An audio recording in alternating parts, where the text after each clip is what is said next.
Demi Tuhan, sedikit pun Zain tidak pernah melupakan kalian, Pa. Zain minta maaf karena Zain salah. Zain hanya takut kalian nggak ngizinin Zain melepaskan Zipa. Kasihan Zi, jika terus hidup dengan Zain. Sedangkan hati Zain menginginkan yang lain.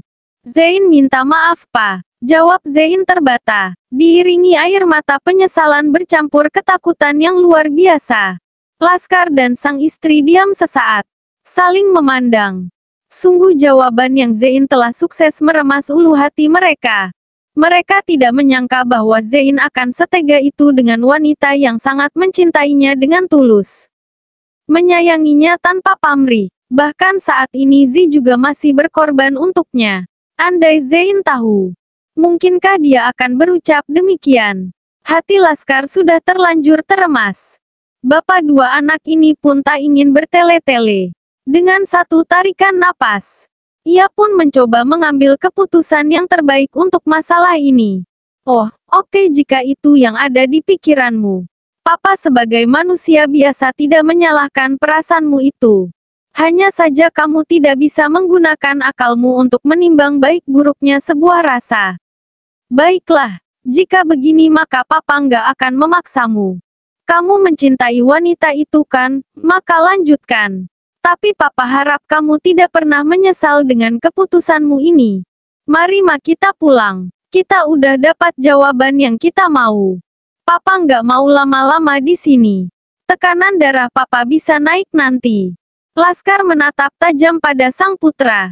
Lalu ia pun memutuskan untuk meninggalkan ruangan yang membuatnya sesak ini. Pa, panggil Laila berusaha membuat suaminya lebih sabar. Namun sayang, Laskar terlanjur sakit hati dengan jawaban bodoh Zain. Pria paruh baya ini memutuskan untuk menengok ke belakang.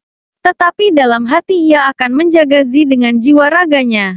Ia akan membuat putra kolotnya itu menyesal seumur hidup.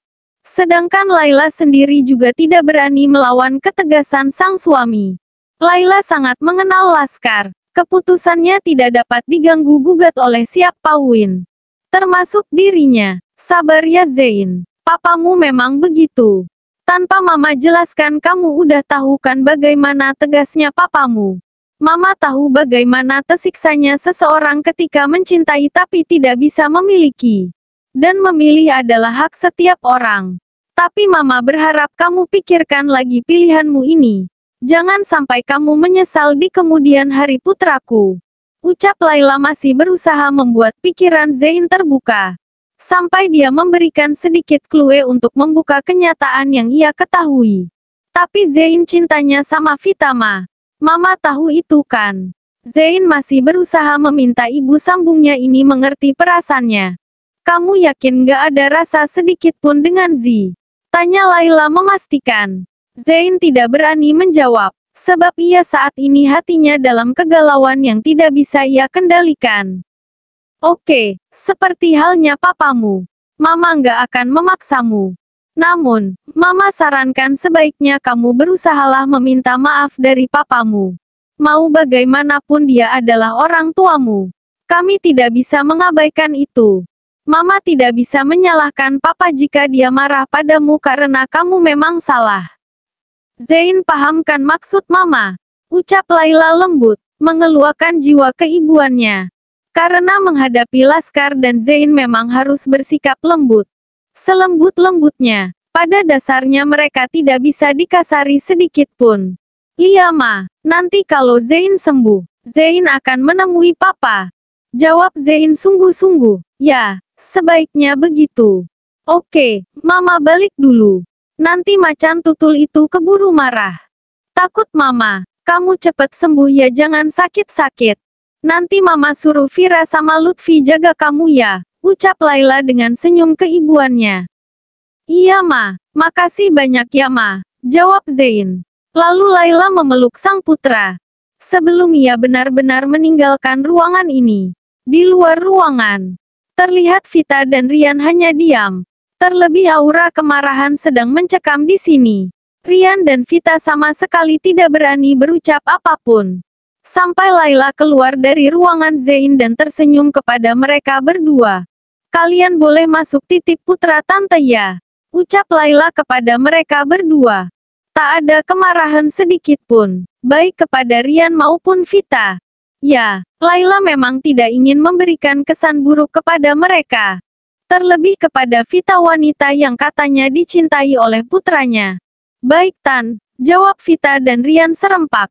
Laila mengangguk sekilas. Lalu wanita ini berpamitan dan meninggalkan mereka yang diselimuti beberapa pertanyaan. Kini tinggallah Rian dan Vita saling memandang. Lalu seperti ingin sama-sama mendapatkan nilai plus dari Zain, mereka berudah pun berebut masuk terlebih dahulu ke ruangan di mana pria itu dirawat.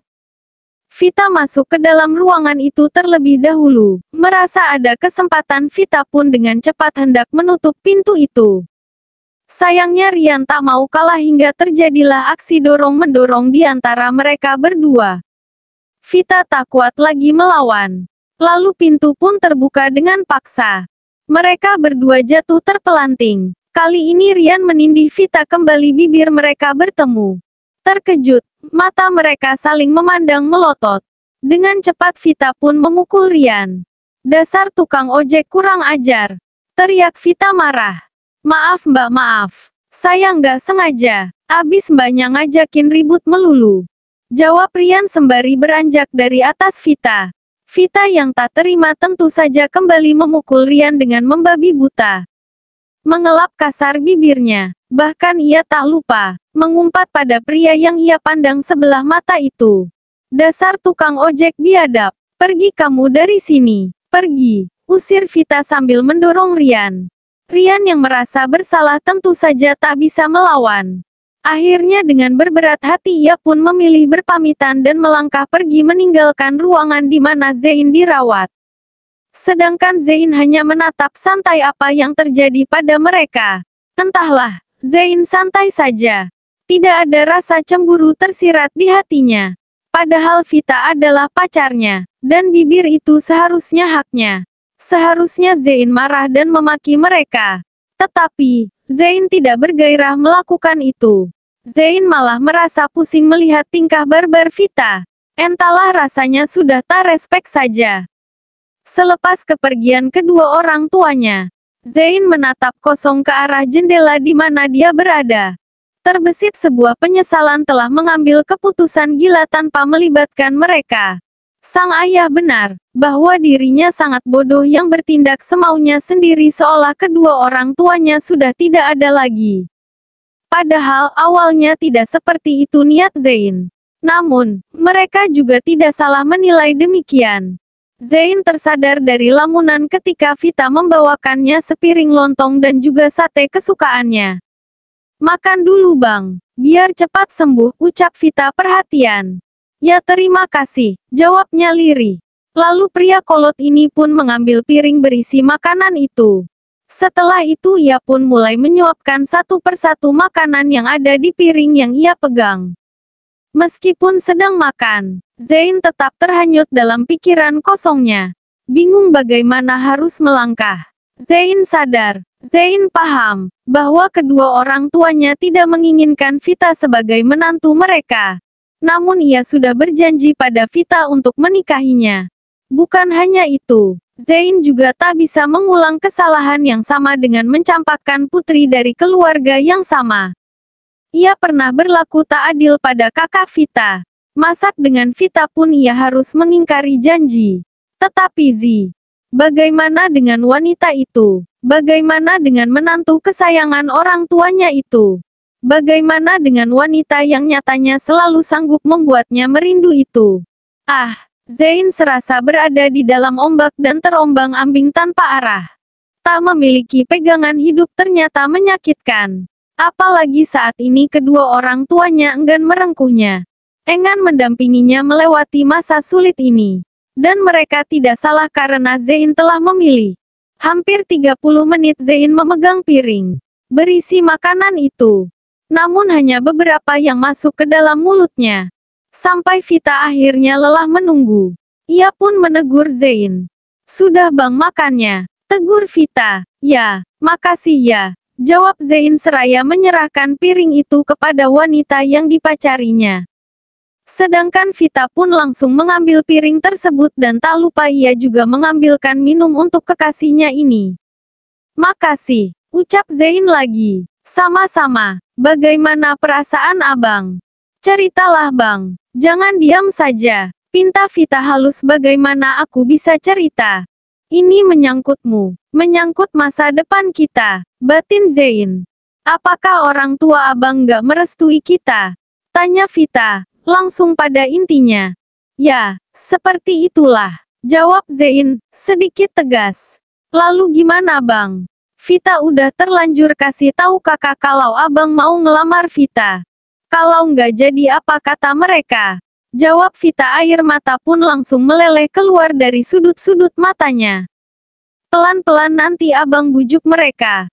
Kamu tenang aja.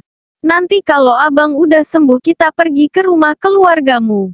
Jawab Zain mencoba menenangkan hati sang kekasih dengan janjinya lagi. Makasih bang. Jawab Vita sembari tersenyum. Zain pun memaksa bibirnya untuk tersenyum. Meskipun jika boleh jujur, hatinya merasakan perih yang teramat sangat. Sebab kali ini, perasaannya berbanding terbalik dengan ketika ia meminta Zi melepaskannya. Kali ini, Zain menginginkan Zi. Zain menginginkan wanita itu. Wanita yang telah menjadi mantan terindah baginya. Bukan wanita manja yang terus mendesak dirinya untuk menikahinya tanpa mau mengerti apa yang ia rasakan saat ini. Berbeda dengan Zain yang sibuk dengan kegalauannya. Laskar dan Laila telah memantapkan hati mereka untuk menyembunyikan mantu kesayangannya itu. Dari putra bodohnya itu, Papa yakin? Tanya Laila. Ya bocah bodoh itu harus dikasih pelajaran ma. Yang penting cucu kita tetap terjamin kehidupannya. Mau tanpa dia atau mau sama dia. Papa nggak akan ngebiarin cucu-cucu kita kekurangan. Terserah bapak gilanya aja itu. Terserah dia mau apa. Mau makan cinta. Coba saja. Jawab Laskar, terlihat jelas kesedihan dan rasa kesal bercampur aduk terpancar jelas dari mata pria itu. Ia sangat menyesal dan sedih mendengar jawaban Zain yang mengatakan bahwa dia tidak mencintai istrinya. Sabar pa, sekali lagi sabar, mau bagaimanapun dia tetap putra kita. Kita wajib membimbingnya, jawab Laila mengingatkan. Mau dibimbing bagaimana lagi ma? Dia sudah dewasa. Harusnya bisa belajar dari kesalahan bodoh itu, balas Laskar. Lalu pria paruh baya ini diam. Berusaha meredam emosi yang terus meledak dan siap menghujam jantung hatinya. Laila sendiri yang paham dengan kekecewaan sang suami hanya bisa menghela napas dalam-dalam. Ia pun hanya bisa menuruti keinginan sang suami. Zain memang keterlaluan. Harusnya dia bisa berpikir lagi dan memilih yang tepat untuk hidupnya. Rumah tangga bukan sehari dua hari tetapi untuk seumur hidup. Apakah dia sanggup menghadapi sikap kekanak-kanakan Vita? Mengingat dia sendiri memiliki sikap kolot dan mudah tersinggung seperti itu.